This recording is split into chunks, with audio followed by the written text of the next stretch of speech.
How can these young ones believe that education is the key to success, while the representatives of education that they see on daily basis, which are their teachers, are nowhere to be found in the baskets of successful and good standard of living?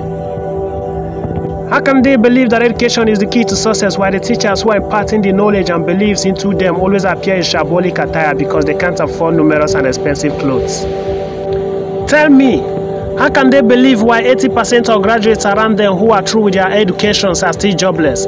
And even the ones who got employed are still not living fine due to low salary.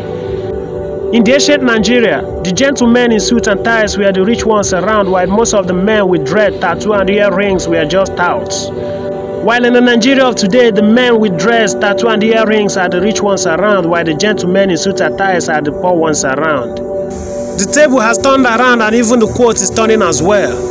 That's why in Nigeria, if you say that education is the key to success, some will say a lie. Education na scam.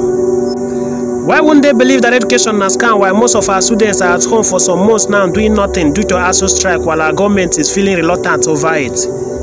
Most of our youths are into internet frauding, not that they didn't go to school. Most of them are graduates and frauding was never their initial aims.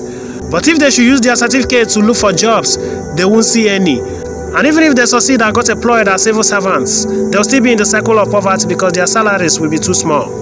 One of the reasons that internet frauding is growing on daily basis in this country is because nobody wants to be a civil servant anymore because their salaries are too small.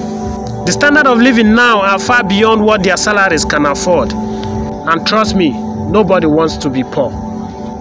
How can a family man's salary be less than or equal to the price of one bag of rice? And you still expect him to serve the country diligently without finding any other desperate means of getting extra income? That's one of the reasons that lecturers demand a lot from the students just to pass their exams. How do you expect teachers to devote all their time in teaching while their salaries can't even feed them for a month? Wouldn't they look for other means to survive? I don't think any policeman or other security agencies will extort money on the road if they are paying them well. If they are paying them good salaries, do you think the 100 and 50 naira of the motorists and most sorts of bribery will entice them? If most of our youths have something doing, do you think they can easily be lured into banditry, terrorism, robbery and frauding? If you now test on Nigerians to go to school, they will confidently tell you that they don't want to go and waste their 5 to 6 years in university only to graduate and remain jobless or to get a job and remain poor. Do you see the belief that the ugly condition of our country have entrenched into us? I think the major backbones to all these corruptions that are engulfing this country are poverty and low educational standard in the country.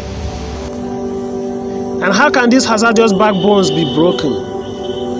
To cripple insecurities, banditries, terrorism and frauding, more job opportunities should be created and the salaries of the security agencies and civil servants should be massively increased so that they will be doing their works diligently without looking at illegal ways of making extra incomes. And to improve our educational system to the best standard, the salaries of the teachers should also be boosted so that they will proudly devote all their time in teaching. They need to truly represent what they say that education is the key to. Make the teachers look so expensive and see if our children won't take their education very serious.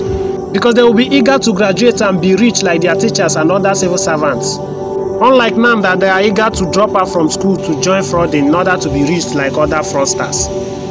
We need the kind of leaders who can eradicate Nigerians from poverty and hardship with this little fat without concentrating much on crude oil and other mineral resources, which are in one way or the other polluting our lands and making aquatic lives miserable. Don't hesitate to get your PVC. Let's vote the right person to lead us. Your vote matters a lot.